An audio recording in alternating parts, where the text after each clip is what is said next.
5 seconds.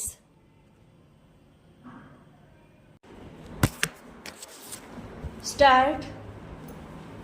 अध्यक्ष महोदय, सबसे पहले मैं अपने माननीय कार्यकारी पार्षद महोदय का, जिन्होंने बजट भाषण दिया है और अपनी नीतियों की घोषणा की है, उसके बारे में उनको हृदय से बधाई देना चाहती हूँ। विराम।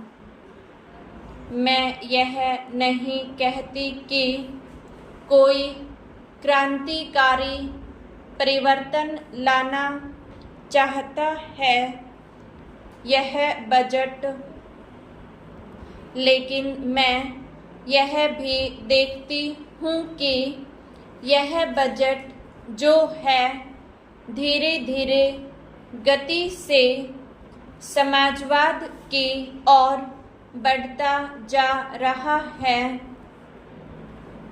अपनी नीति से यह भूतकाल और वर्तमान दोनों को एक कड़ी में मिलाकर हमें उज्जवल भविष्य की ओर ले जाता है।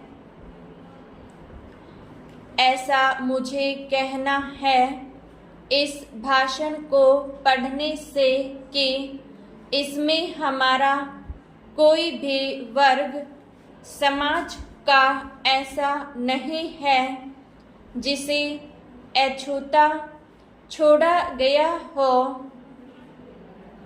क्योंकि भारतवर्ष एक कृषि प्रधान देश है और मैं यह समझती हूँ कि इस बजट के दौरान यह पूरी तरह से कोशिश की गई है कि ग्रामीण अर्थव्यवस्था को, जिसे हम अर्थव्यवस्था की रीढ़ भी कह सकते हैं, उस ढांचे में उस रीढ़ की हड्डी को और भी सशक्त बनाने का पूरी तरह से प्रयत्न किया गया है। हमारे ग्रामीण भाइयों के लिए जो कोशिशें की गई हैं इस बजट के अंतर्गत, वह है उनको सिंचाई के लिए कुएं, गांव में उनके लिए पक्की सड़कें,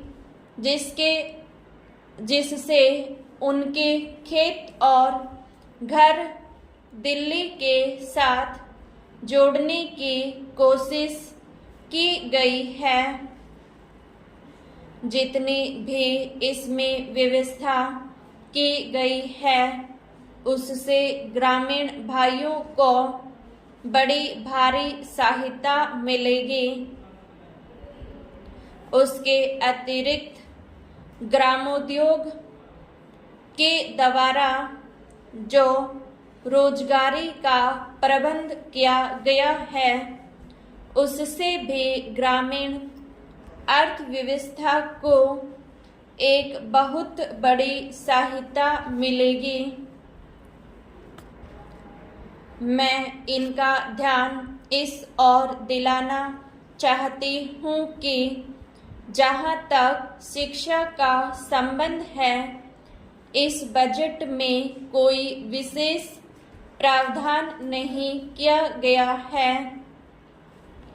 मैं यह नहीं कहती कि शिक्षा के दौरान ज़्यादा स्कूल न खोले जाएं, पर हमारी यह नीति होनी चाहिए कि भले ही स्कूल थोड़े खोले जाएं, पर सबसे बड़ी आवश्यकता इस बात की है कि शिक्षा की नीति में परिवर्तन का ज़्यादा आवश्यकता है, क्योंकि हम प्रजातंत्र में रहते हैं।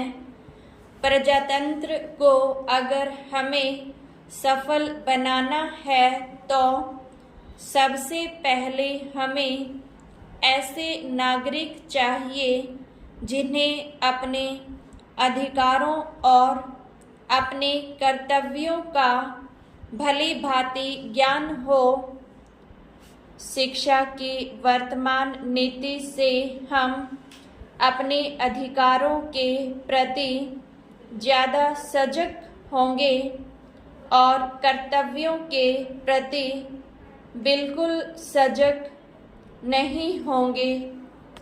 श्रीमान, मैं आपको बताऊंगा कि खेती में सुधार के बारे में हमारे कुछ लोगों का क्या विचार है।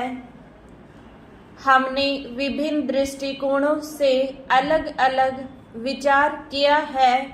विशेष रूप से सबसे ऊंची सीमा बांधने तथा सहकार के प्रश्न पर, किंतु हम अनुभव करने लग गए हैं कि दोनों का आपस में गहरा संबंध है। अगर हमारे देश में बड़े बड़े फार्म होते तो यह कल्पना की जा सकती है, भले ही आप इससे सहमत न हों, कि उनका कार्य संचालन दक्षता से होता और उत्पादन भी बहुत बढ़ सकता और साथ ही साथ आधुनिक तौर तरीके का विस्तार हो सकता। भारत की मूल समस्या यह है कि यहाँ जोत की भूमि छोटी है और टुकड़ों में बटी है। साधारण तौर पर मैं कहूँ कि यह 1, 2 या 3 एकड़ है।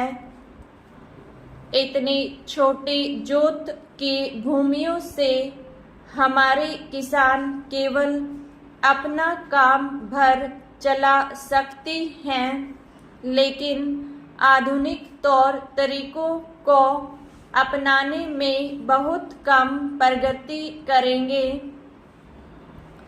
अब सबसे ऊंची सीमा बांध देने से ऐसा भी हो सकता है कि कुछ एक जो बड़े फार्म हैं उनमें काट छांट हो, जो कि प्रयोजन भी है।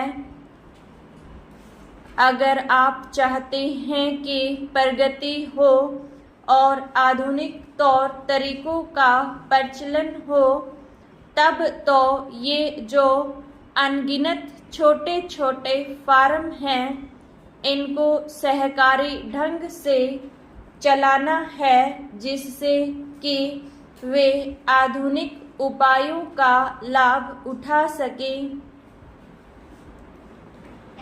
सहकारी ढंग से कार्य करने से मेरा मतलब है विविध प्रकार से सहयोग देना। हम सोचते हैं कि पहला कदम सहकार होना चाहिए और ऋण के अलावा अन्य कई प्रकार से भी सहायता की जा सकती है, जैसे वस्तुओं को खरीदना और बेचना, बीज, खाद तथा इसी प्रकार की वस्तुओं को दिलाना। दूसरा कदम है धीरे धीरे बीच वाले आदमी को हटा देना। फिर दूसरी स्थिति आती है जिसको मिलजुल कर खेती करना कहते हैं, यद्यपि उसमें भूमि पर अधिकार बना रहता है। इस प्रकार का हमारा दृष्टिकोण है जिससे अधिक से अधिक सीमा की समस्या को सहकारों से अधिक से अधिक जोड़ा जा सके, नहीं तो उत्पादन गिर जाने का भय है। यह एक जटिल समस्या है जिस पर मनन हो रहा है। सरकार से मेरा मतलब एक गांव के सहकार से है और ज़्यादा से ज़्यादा 2-3 गांव का सहकार भी हो सकता है यदि वे निकट से संबंधित हैं। लेकिन हमारी सरकार इनकी भरपूर सहायता करेगी।